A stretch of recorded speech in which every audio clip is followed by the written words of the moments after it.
Hello everyone, I'm Jeffrey. I'm Jacob. And we are Maple Leaf Reviews. Maple Leaf Reviews. Coming to you with another before and after, which is... our expectations before we've ever played the game. And then we have our first impressions right after we've played the game only one single time. Right, and today that game is going to be Lorenzo il Manifico. Does it get you excited hearing it said like that? No. No? No. The theme's not really doing anything for me. No? No. You don't want to be the head of a noble family in Renaissance Florence? No. Not a dream of yours? Not a dream of mine. I know it's like big in your books. Yeah, it is pretty cool. I have like another game, Signore, from What's Your Game? Same theme. Yeah. And you just love it. I love that theme. You love it. But seriously, I don't mind the theme. It's not like super exciting, but I don't mind the setting of this game. One of the reasons why I picked the game up is because it has one of the designers of The Voyages of Marco Polo, which is a great game. Yeah, and I can tell by some of the components and mechanisms that there is a little bit of reminiscence of that game in here. For sure.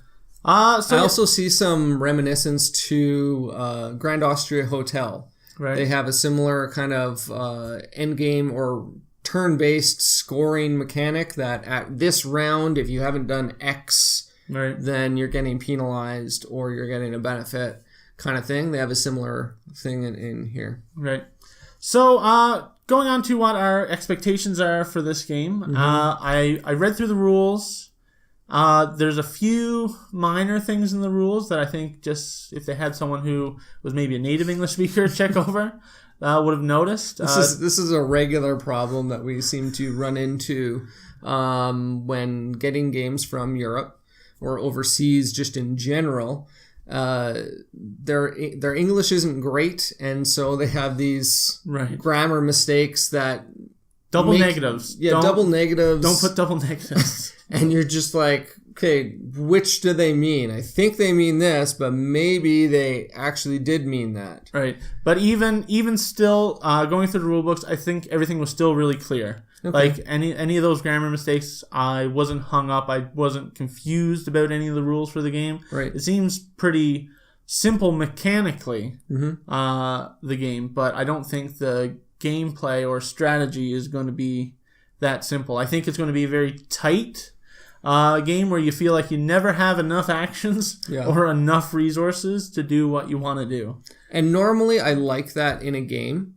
I do kind of foresee one potential problem in this game is that all your workers have a specific value, which is decided by a roll of the die at the beginning of the round. And everyone has those exact same values. Right. It's one roll for everyone, and everyone's workers are those specific values.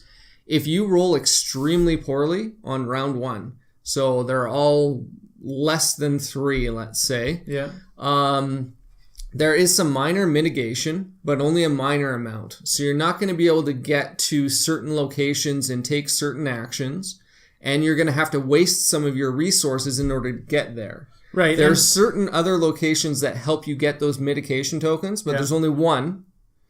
So only one person can go there. Yeah. You're touching on something else that I think is going to be very prevalent in this game. Okay. I think it's going to be cutthroat for those action spaces. For sure. Because there's 4 different towers where you're going to be getting cards. If someone else has already gone to a tower, you're going to have to pay 3 coins to go there after them. So you're going to jump in on those towers right away. Same thing with these production actions, either production or harvesting. There's one spot where you can go to. There's some other spots where everyone else can jump in, but they're getting a -3 to their die value. To their dice value. So you're going to want to jump in on those first. And then, like you said, there's a few market actions where you can get more stewards that adjust the die values or some money. And there's only one of each of those. So I think it's just going to be cutthroat to try and get what you think is important done first before other people cut you off. So I think turn order in this game is going to be very, very beneficial. Right. Yeah, I just going back to that die rolling quickly, as I was mentioning, if you roll really poorly in round 1 and then you roll really poorly in round 2, then it's going to just have this chain reaction, the snowball effect. Round 3, if you do the same thing, now you're out of resources. and you can't manipulate the dice. You can't do anything. I see it as a potential problem. I don't know if it's going to be or not. I think just statistically, because there is no limitation on, like, there's 3 different colors, right? But there is no limitation on this color has to go here and this color has to go here, right? Like, statistically, the chances of that happening are going to be pretty low. So I don't think foresee it as being a big issue. Yeah, I don't know. We'll see. We'll just won't let you roll the dice. Yeah, exactly. Like the last game we played where I rolled die, I rolled a 1 and then 4 2s in a row and then a 3 and then a 1 again. So, I mean, if I was rolling these dice, we wouldn't be able to do anything in the whole game. I think they just excluded you from the potential player base. For this one. The only other thing I wanted to touch on is we're going to play this 3-player, right. And I think that's going to be beneficial for this game. I think the more people are going to be in the game, the more cutthroat it's going to be, and I think that's where this game is going to shine. With 2 players, I just don't know if you're going to get the same feel for the game. Sure, I would agree with that. Now, one thing I find interesting is how cutthroat this game seems to appear, and you hate cutthroat games. Well, I'm not hurting you. I'm not like going and stealing resources from your player board or destroying cards you built. Right. I'm just trying to jump in and do something beneficial for myself before you get a chance to do it. That's more of a, there's a scarcity of resources, say. Okay. I'm just trying to grab what I need first rather than actively taking something you've already had and you had a plan for it. Yeah, like if I had a board and I was like, oh, I have this 5 stone and I'm going to build this building with it. And then all of a sudden it's like, there's a difference between someone building that building before me. Right. I'm like, shucks, I should have prioritized better. Right. Rather than someone saying, oh, those 5 stones are mine now. Like, those are 2 completely different things. It's true, yeah. Okay. So yeah, let's get it to the table. We'll come back and see what we think of Lorenzo il Magnifico. Sounds like a plan.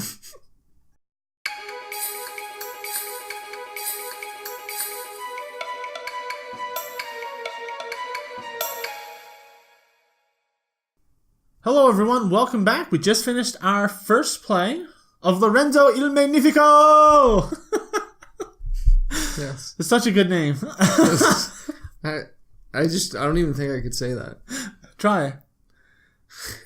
Il Magnifico? Lorenzo il Magnifico! That was pretty good. Pretty good. So, like I said, we played 3-player. Yeah. And our first play took an hour and 23 minutes. And there was quite a bit of analysis paralysis there for some people. Yeah, for some people. Wasn't me for once. Yeah, for once. The other thing is that the rulebook comes with an introductory variant where you don't play with leader cards. Right. And you'll have like this starting like production tile that goes on the side of your board. Mm-hmm. That would be the same for everyone. We just jumped right in and played the advanced game. I felt it was simple. Yeah, it didn't add enough that I felt like you would need to play through a whole game to not dive right into the advanced. Right. Yeah. No, it was easy to see after learning the rules of the game. It was easy to look at those and go, okay, yeah, this is like a strategy I could use with this. Right. Yeah, simple. All right, so what did you think? I'm interested to hear, because when you like first looked at it, you didn't seem that excited about the game. Right, and then you told me that it was by the designer of Marco Polo. Which was on your top 5? Which was on my top 5 last year, and I was like, oh. And then I mentioned how it reminded me of Grand Austria Hotel, and the other designer for this game was the designer who made that. Yeah, as well as the one that did the Voyages. Okay, perfect. So those 2 games were made, or the designers of those games made this game. Both those games were actually on my top 15 last year. Right. Or top 5 right. from last year of best games. This game, from one play, I would say is better than both those games. Man, I didn't expect you to say that. Yeah. I really like this game. That's awesome. That was a lot of fun. Yeah, I was a bit hesitant going in. I didn't know if there would be enough in here because, like I said, the rules set seems very simple. You place a guy, you take an action. But no, like it's tight. Resources are so hard to come by. Yeah, you're like, I want to do this action. Oh, but I need 3 stewards or something so I can adjust it. And it's like, okay, well, I can go here first to get these stewards. But then what if someone takes the action that I'm right that I want to take? So then you're like, oh, yeah, because it's just going around in turn order, playing one guy out. So someone might take that action, or they might go in a tower where you wanted to go. So then when you go there, even if they didn't take the card you wanted, you have to now pay $3 extra. Did you have that money? No. Now you need to spend another action to get the money to go. Yeah, so I think definitely playing 3-player was really good. Yeah. I think that more players makes this game even better, because there were so many times where we were like, oh, you took the action I wanted. Yeah. The engine building in here, there was a lot more of it than what I thought there was with those production and harvest actions. I was trying to like combo this awesome harvest action together, so every time I did it, I got a whole bunch of resources and goodies. Yeah, you can diversify a little bit, but I think the main kind of concept is to build one solid engine so that when you take a specific action for the harvest or the production, you're getting a whole bunch of stuff out of it. Yeah, because you don't get that many actions throughout the game. You get 24 actions, but by the end of the game, I felt like I did a lot with those 24 actions. Oh, yeah, for sure. The other thing that I wanted to mention was escaping me. So continue. Well, the one concern that I had during expectations was the manipulation of the dice, and it didn't really come up to be a factor at all for me. I always had enough guys. Right in the beginning of the game, I didn't use really any at all. Yeah. And then I went to that action a few times that gave you 5 manipulators. Yeah, manipulators. What are they called again? Stewards. So I got 5 stewards, and then every 1 steward that you spend can move a die up by 1 point. Yeah. And one of my goal cards was to get 15 of those stewards so I could play it out. So I was just hoarding stewards for the whole beginning of the game, and then I dropped that goal card down, and then I was able to just spend my 15 stewards from that point on to get everything I needed. Yeah, that's what I wanted to mention was those dice rollings. I never really felt hindered by them. They were just something I had to maybe adjust or account for, but I never felt like, oh, I can't do anything this round because of the dice rolls. Right. Well, and I like the fact that everyone's in the same boat. You roll the dice, and it's the same value for everybody. So it's not like one person is getting more of a benefit or someone's getting messed up by the dice rolls. Right. So I really liked that, because it's very similar to Voyages of Marco Polo. It's the dice worker placement game. Everyone rolls their individual dice and then places them out on the board. Here, you have these tokens that have a color for each of the different die. The dies are rolled for the community, and then you place your workers. So it's basically the same thing, except everyone gets the same dice roll. Right. The one thing that never happened in our game, though, and this was what I was kind of hinting towards during expectations, was what if a 1 is rolled on all 3 dice? Right. In that situation, which didn't happen, that would be a really tough round. It would be very limited action spaces of where you could go for everyone. So everyone would be kind of like huddled over the same majority stuff. I think you wouldn't get actions on that turn. You probably wouldn't be able to use all your workers. But, I mean, you can go mostly everywhere except for the levels 2, 3, and 4 of the towers. Right. And even then, if you had hoarded some stewards from before, you'd or if you got to go to the steward action that round, you'd be able to bump up. Or if you had some of those action cards that gave you pluses to when you take different actions in the towers. Yeah. So I think it would be an inconvenience if everything came up once, but I think, like I said, everyone's in the same boat in that instance, and then you can still do something. Yeah. One of the cards that Jeff was speaking of here, or alluding to, was there's a card that you can buy that gives you a +2 to your die roll of any worker, doesn't matter which worker, when you send them to a specific worker location row. Yeah. So you can up your value by doing that. No, and the other thing, I thought the faith track in this, I thought that would be easy to go up in faith in the game. No. It was a challenge. It's like, okay, after 2 rounds, you need to be at 3 faith. And I was like, 2 rounds to get 3 faith? no big deal. And then you're like, oh no, I need to get 2 more faith. Yeah, entering round 2, 0 faith. I'm just like, how am I going to do this? Yeah, but I think it also is the flop of the cards, right? Because I think there's several level 1 cards, because there's a stack of level 1 cards, level 2, and level 3 for each column. Yeah. And I think several level 1 cards have faith abilities where you gain, and just none of those showed up in round 1. And then they all so we weren't able to get anything in round 1. So round 2 came around, and it was just like, hey, jump on that. Yeah.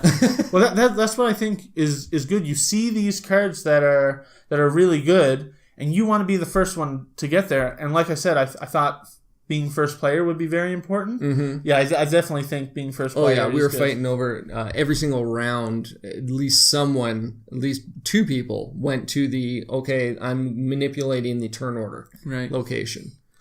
All right, that's all I had to say after my first play. Yeah. I'm really glad you liked it because I liked it as well, and I'm looking forward to getting it to the table some more. Yeah, I want to do a full review of this one at some point, I think. Maybe, who knows? It's so night and day from like your face when I showed you the box. And I was like, let's do this game. And you're like, oh, okay. And then you're like... I literally said, are there any other options? But you're glad that we got the play. Oh, yeah. All right, well, that's Lorenzo il Manifico. Il Manifico. If that sounded interesting to you, definitely check it out. And also like and subscribe to our YouTube page. That it would be awesome. Yeah, you can also follow us on Twitter at MeepleLeaf. And you can go down to the description down below, go to Board Game Links, give us some hearts so other people find us. All right, see you guys next time. Take care.